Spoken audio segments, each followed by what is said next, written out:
Now, this time around, it's the Democrats. Their messaging is so disjointed and their party is in such disarray, and they haven't learned anything from it. That this is the beginning of it's Trump for the next 4 years. It's J.D. Vance for the next 8 years. It's Donald Trump Jr. for the next 8 years. I mean, potentially, it could be it could be that.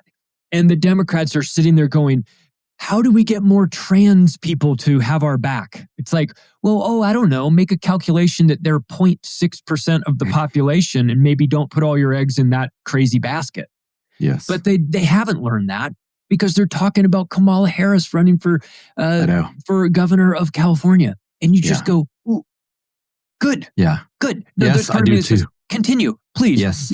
It's the Sun Tzu thing. Never stop your enemy when he's in the process of destroying himself. Yes. So just let these people keep talking on the media. Nobody's listening. Nobody's watching. There's no audience for them. And on top of that, with the sort of revelation of what USAID has been doing internationally, I think the nice thing is that the general public for once is like, what is this group? I've never heard of them before. I mean, you and we've been screaming about them for years, but the general public is like, I've never even heard of this group before. It's like, oh yeah, this is the group that takes billions of dollars and overtakes the media in a foreign country and creates the propaganda, which leads to either an election overthrow or a physical coup, overthrowing the guy or bribing them or blowing up their airplanes or whatever. USAID is involved in all of that.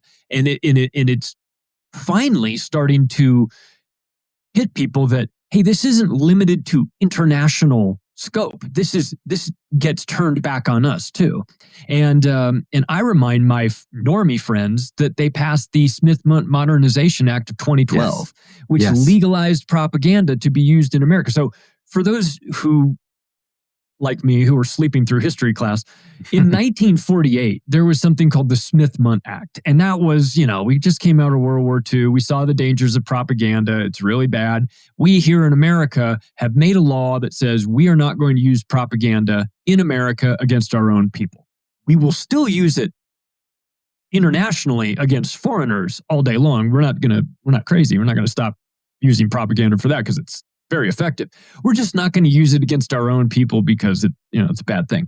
So when Obama was in his right before his second term, he proposed this Smith-Mundt Modernization Act of 2012, which legalized propaganda. It was very unpopular. It didn't pass initially, and then they stuffed it into the National Defense Authorization Act of 2013 and got it passed along with all the other nonsense. And so it was one of those things that said, okay, it used to be that we can't use propaganda here in America, but now we can. You've got a certain allowable amount of, I described them as disinformation crickets. There's a certain amount of crickets that can be in your peanut butter. The FDA says it's like a very small amount, but you get a certain amount. So there's a certain amount of disinformation crickets that's allowed in your media peanut butter. And it's quite a lot, unfortunately. So there's a lot of this. And the general public doesn't know that. They didn't obviously go out and tell everyone, hey, we've legalized lying to you. And also to be crystal clear, it's not like lying in the media started in 2013. It had been going on for a long time. But they don't take the extraordinary step of legalizing these things unless they intend to use them.